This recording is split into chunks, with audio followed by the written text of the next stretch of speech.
नकली तेयुंग अकेला खड़ा होता है और जूही उसके पास आती है और उसे बर्थडे विश करती है। लीसंग कहता है मुझे लगा तुम नहीं आओगी। जूही कहती है हाँ, हालात ही कुछ ऐसे बन गए थे। लीसंग अपना गिफ्ट मांगता है तो जूही कहती है कि ये पार्टी मेरे डैड ही थ्रो कर रहे हैं। ये कहकर वो वहाँ से जाने लगती है। तभी उसे याद आता है और वो लीसंग को लेटर दे देती है। जूही कहती है ये एक ओल्ड लेडी ने दिया था और बोला था कि इसे तेयुंग को दे देना। लीसंग उसे पढ़ता है और तेयुंग को ढूंढने लगता है। फिर हमें पता चलता है कि उस लेटर में लिखा था कि अपने बर्थडे वाले दिन तुम अपने रियल मॉम डैड से नहीं मिल सकते। अगर तुम में से कोई अपनी रियल मॉम या डैड से मिला तो तुम्हारी लाइफ फिर से एक्सचेंज हो जाएगी और तुम अपनी अपनी लाइफ में पहुंच जाओगे। तभी तेयुंग अपने रियल डैड से टकराने लगता है लेकिन बच जाता है। इधर लीसंग तेयुंग को ढूंढता रहता है और उसे तेयुंग नहीं मिलता। ढूंढते वक्त उससे वो लेटर भी गिर जाता है जिसमें मैसेज आया था।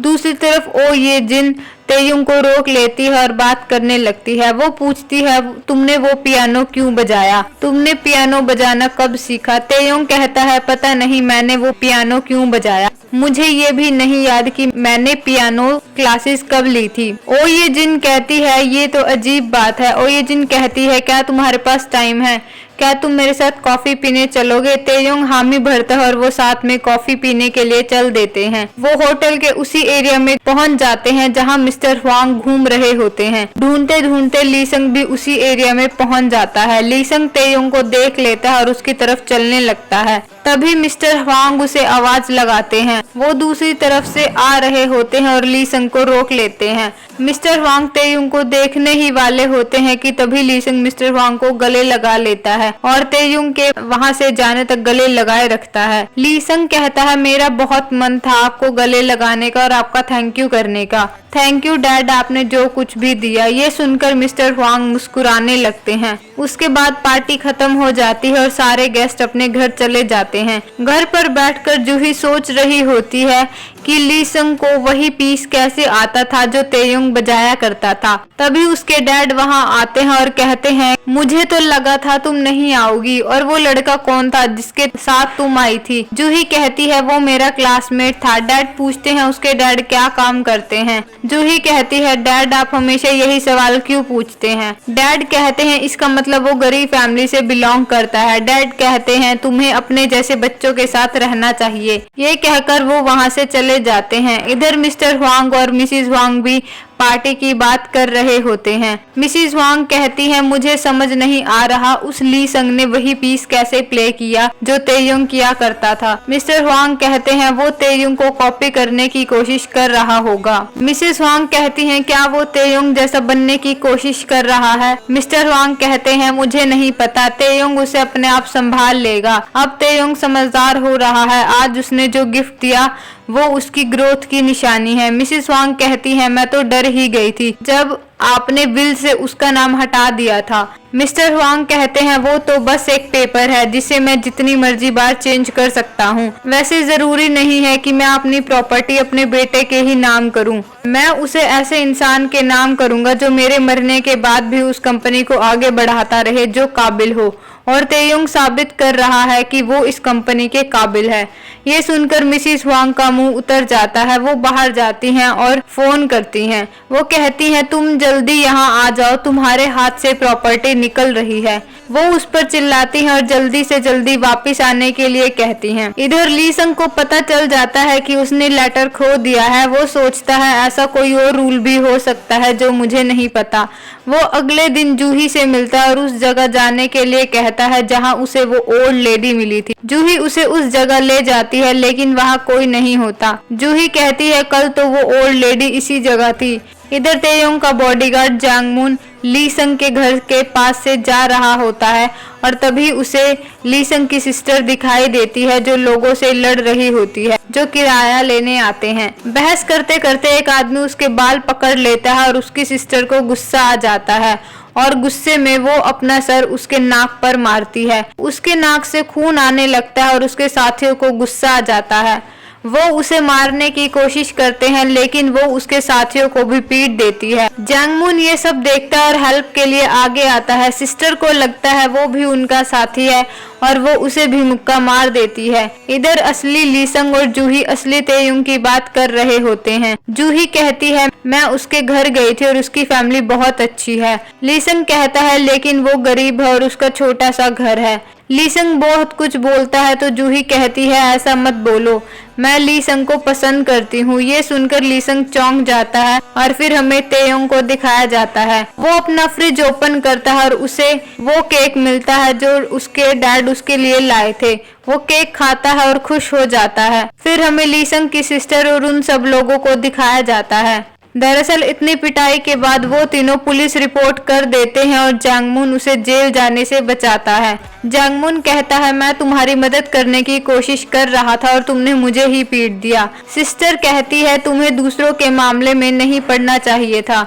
जांगमुन कहता है क्या ये तुम्हारा थैंक यू कहने का तरीका है। सिस्टर उसे अपने ब्यूटी पार्लर का कार्ड देते हुए कहती है किसी दिन यहाँ आना, मैं तुम्हारा हेयर कट फ्री में कर दूंगी। ये कहकर वो वहाँ से चली जाती है। इसके बाद जांगमुन और लीसंग को दिखाया जाता है जो घर जाने के बाद चेस खेल रहे होते हैं। जांगमुन कहता है कि कुछ दिनों से आप बदले बदले से हैं। जब आपने गन चलाई और मुझे वो बात बताई तो मैं डर ही गया था। यूएसए वाले इंसिडेंट के बाद से आप गन से डरने लगे थे, पर अब सब सही लग रहा है। 5 साल हो गए हैं और आप उस सब से बाहर निकल आए हैं। चेस खत्म होने के बाद लीसंग अपने रूम में जाता है और सोचता है कि 5 साल पहले यूएसए में ऐसा क्या हुआ होगा। तभी नौकरानी कुछ मेडिसिन लेकर आती है और कहती है ये डेली की तरह लेनी है। लीसंग उन्हें देखता है और सोचता है कि ये किस चीज की मेडिसिन हो सकती है। इधर मिसेस वांग अपनी नौकरानी को कुछ पैसे देते हुए कहती है कि मैंने सुना है कि आपकी बेटे की तबीयत खराब है। उसकी नौकरानी हामी भरती है। वो कहती है मुझे भी अपने बेटे तेयुंग की फिक्र लगी रहती है, लेकिन मैं सौतेली माँ हूँ ना, इसलिए लोग मेरे प्यार को नकली समझते हैं। नौकरानी कहती है नहीं ऐसा नहीं है। मिसेस वांग कहती है मुझे तेयुंग परेशान लगता है, लेकिन वो मुझे अपनी परेशानी नहीं बताता। नौकरानी कहती है मुझे जो पता चलेगा मैं आपको बता दूंगी। ये सुनकर मिसेस वांग खुश हो जाती है। वो खुश होती हैं कि उसका प्लान काम कर गया। अब वो तेयुंग की सारी हरकतों पर नजर रख पाएंगी। फिर हमें जांगमुन को दिखाया जाता है। जांगमुन उसी बिल्डिंग के ओनर की इंफॉर्मेशन लेकर आता है। दरअसल लीसंग ने उसे मकान मालिक की इंफॉर्मेशन लाने के लिए भेजा होता है। जांगमुन कहता है उसका नाम आन म्यून है।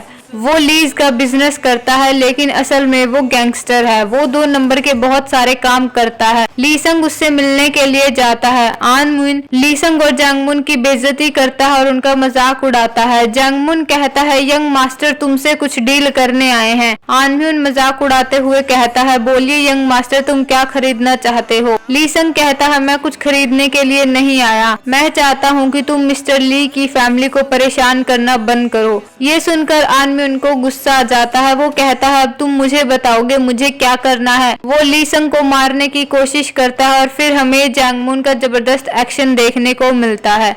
शांत सा दिखने वाला जांगमुन उसके और उसके सारे गुंडों की जबरदस्त धुनाई करता है। पिटाई होने के बाद आनम्यून कहता है क्या हम कोई बीच की डील कर सकते हैं, ये डील अब भी ज्यादा है। लीसंग कुछ कागज निकालता है और कहता है कि ये तुम्हारे इल्लीगल कामों की लिस्ट है, कहाँ क्या चल रहा है इसमें सब लिखा है। अगर तुम चाहो तो मैं पुलिस के पास जा सकता हूँ। आनम्यून डर जाता है और उससे माफी मांगता है। वो खुद भी उसे यंग मास्टर कहता है और अपने आदमियों से भी झुकने के लिए कहता है। आनम्यून कहता है यंग मास्टर अब हम ना तो मिस्टर ली से किराया लेंगे और ना उन्हें परेशान करेंगे। ये सुनकर लीसंग खुश हो जाता है और वहाँ से चला जाता है। फिर हमें एक ओल्ड लेडी को दिखाया जाता है जो उसी जादूगर ओल्ड लेडी को ढूंढ रही होती है। वो कहती है मुझे फिर से वो गोल्डन स्पून चाहिए, मुझे उस गोल्डन स्पून की जरूरत है। अगले दिन वो सब बच्चे स्कूल में होते हैं और खेल रहे होते हैं। वहाँ लीसंग तेयुंग और जूही को क्लोज देखता है और जेलस फील करता है। शाम को लीसंग जूही की शॉप पर जाता है और उसकी नजर मिस्टर जोंग पर पड़ती है जो जूही को घूर रहा होता है, लेकिन वो उसे इग्नोर करता है और वहाँ से चला जाता है। थोड़ी देर में जूही की छुट्टी हो जाती है और मिस्टर जोंग उसका पीछा करने लगता है। जूही डर जाती है और भागने लगती है। मिस्टर जोंग भी भागने लगता है और उसे पकड़ लेता है। वो उसे पकड़कर कहता है तुम्हारी वजह से मेरी बेटी की डेथ हुई है, जब से वो गई है मेरी जिंदगी खत्म हो गई है। ये सब बोल ही रहा होता है कि लीसंग वापिस आ जाता है। वो जूही का फोन ट्राई करता है लेकिन कोई फोन पिक नहीं करता। लीसंग कहता है मुझे यहीं रहना चाहिए था, मुझे वो आदमी सही नहीं लग रहा था। तभी उसे जूही के फोन की आवाज आती है और वो भागते हुए वहाँ जाता है और जूही को छुड़ा लेता है। उन दोनों की लड़ाई होती है लेकिन मिस्टर जोंग बचकर भाग जाता है। लीसंग पूछता है ये कौन था और तुम्हें परेशान क्यों कर रहा था। जूही कहती है वो मेरी फ्रेंड के डैड थे। लीसंग कहता है अगर वो तुम्हारी दोस्त के डैड थे तुम्हारे साथ ऐसा क्यों कर रहे थे। जूही उसे एक वॉच दिखाते हुए कहती है इस वॉच की वजह से। वो बताती है कि मेरी बेस्ट फ्रेंड नारा ने ये वॉच चुरा ली थी, मेरे डैड को पता चला तो उन्होंने उसे स्कूल से ट्रांसफर करा दिया। मैं चाहती तो उसे रोक सकती थी लेकिन मुझे भी उससे नफरत हो गई थी क्योंकि मेरी ये वॉच मेरी मॉम ने दी थी। लेकिन कुछ महीनों बाद बीमारी से नारा की डेथ हो गई। मैं उसके फ्यूनरल पर पहुंची तो उसके डैड ने मुझे ही नारा की मौत का जिम्मेदार बताया और अभी तक वो मुझे नारा की डेथ का जिम्मेवार समझते हैं। लीसंग उसे हिम्मत देते हुए कहता है ये तुम्हारी गलती नहीं है, फिर भी तुमने कितना कुछ सहा। लीसंग कहता है क्या तुम इसी वजह से उस गरीब लीसंग को लाइक करती हो। जूही कहती है नहीं ऐसा नहीं है, मैं लीसंग को सच में पसंद करती हूँ। जूही पूछती है पर तुम यहाँ कैसे पहुँचे।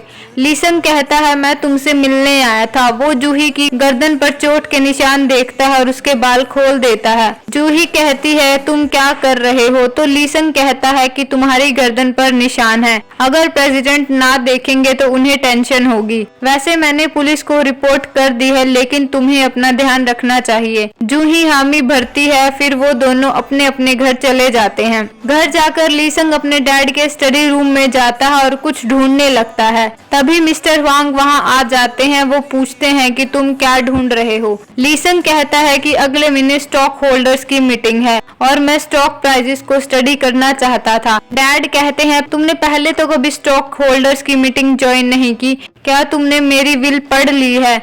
लीसंग कहता है हाँ, और मैं चाहता हूँ कि आप ये कंपनी मेरे नाम करें, मैं इसे चलाना चाहता हूँ। डैड कहते हैं तुम्हें पहले खुद को साबित करना होगा। लीसंग कहता है मैं खुद को साबित करके दिखाऊंगा। ये कहकर वो वहाँ से चला जाता है। उसके बाद मिस्टर वांग खुश होते हैं कि उनका बेटा कंपनी को संभालना चाहता है। अगले दिन लीसंग स्कूल जाता है और उसके पास मैसेज आता है कि मुझे पता है।